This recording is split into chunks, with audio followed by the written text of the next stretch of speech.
Tonight's international roundup starts in the United States, and the focus is Minneapolis, a city that, according to reporting and what has circulated publicly so far, has become the epicenter of a grim and fast-moving federal immigration crackdown. The number that hangs over everything is 12 deaths of Americans involving federal agents. And that kind of figure doesn't just spark outrage. It forces a political system to either harden its posture or quietly adjust it. In the last hours, we've seen signs of an adjustment. The headline is a leadership change. Gregory Bovino, the top commander tied to Border Patrol and customs operations in the area, is being pulled out of Minneapolis, with his departure expected during the day alongside other agents who would return to their usual sectors. CNN's understanding, as it has been relayed, is that this was framed as a mutual decision between Bovino and the White House. But the timing is the story, because it comes right after Bovino publicly claimed that Alex Preti, a 37-year-old American who was killed this weekend, allegedly intended to massacre federal agents at the moment he was shot. And yet, the images and video that people have been watching tell a different, simpler detail. Alex Preti appeared to be holding a phone, recording, during what was described as a Border Patrol operation. That contrast is explosive. When a hardline enforcer pushes one narrative while the visuals circulating suggest something else, the system doesn't just face anger, it faces credibility collapse. And that's why the next name matters. Tom Homan. Bovino exits, Homan enters, described as the so-called border czar, a figure known for aggressively enforcing immigration law and opposing sanctuary cities, but also someone with long experience in the role, including having served through earlier administrations. The reporting suggests there's a sense of relief among Republicans, and even within Homeland Security circles, not because the mission is changing, but because the management style is. The move signals two things happening at once: a reduction in agents in the city and a shift toward calmer political handling, including phone conversations with Democrats. But don't confuse change with admission. The posture from Donald Trump, as described, remains consistent. The insistence is still that people must comply with ICE and federal instructions, and that the real problem is framed as public disobedience rather than operational conduct. Still, pressure doesn't only come from opponents. In this story, what's striking is that the pushback has reportedly come from inside Trump's own lane. Republicans have reportedly joined Democrats in calling for a broad investigation, and the pressure has escalated to the point where a Republican candidate for governor, Chris Mattel, a defense attorney, has withdrawn from the race altogether. He has reportedly labeled the operation an absolute disaster, pointing to the 12 deaths in recent weeks and the detention of a 5-year-old child by agents, an image that reportedly traveled widely and became a symbol for residents who say they're now afraid to go outside.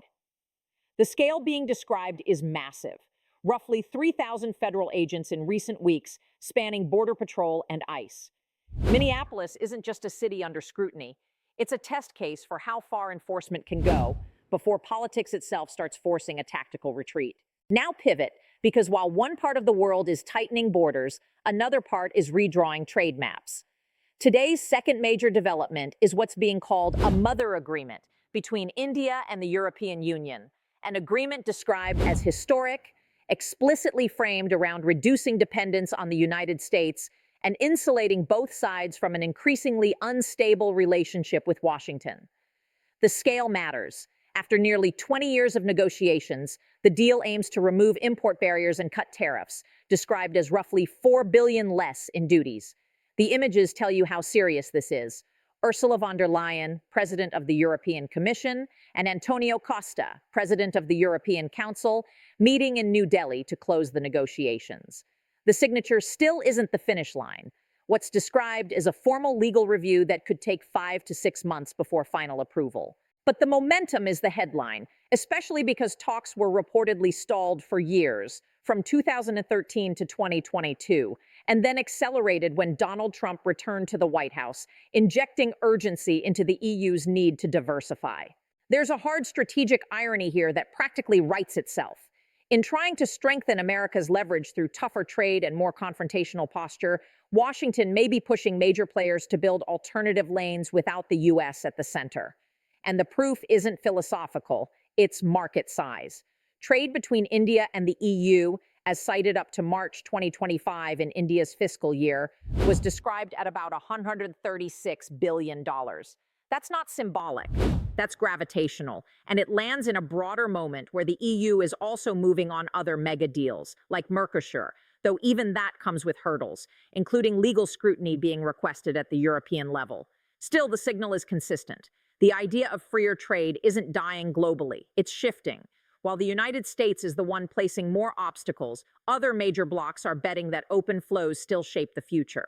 Now, third stop, the Philippines, where local power struggles can turn into war zone tactics in seconds. Security footage has circulated of a mayor in a southern locality narrowly escaping an attack involving a rocket launcher. The footage shows a vehicle scene where two people are seen, one exiting with a launcher and firing toward a dark vehicle that was reportedly armored, with the mayor inside. The mayor reportedly survived uninjured. Two members of his security team were reportedly hurt. And the backdrop matters.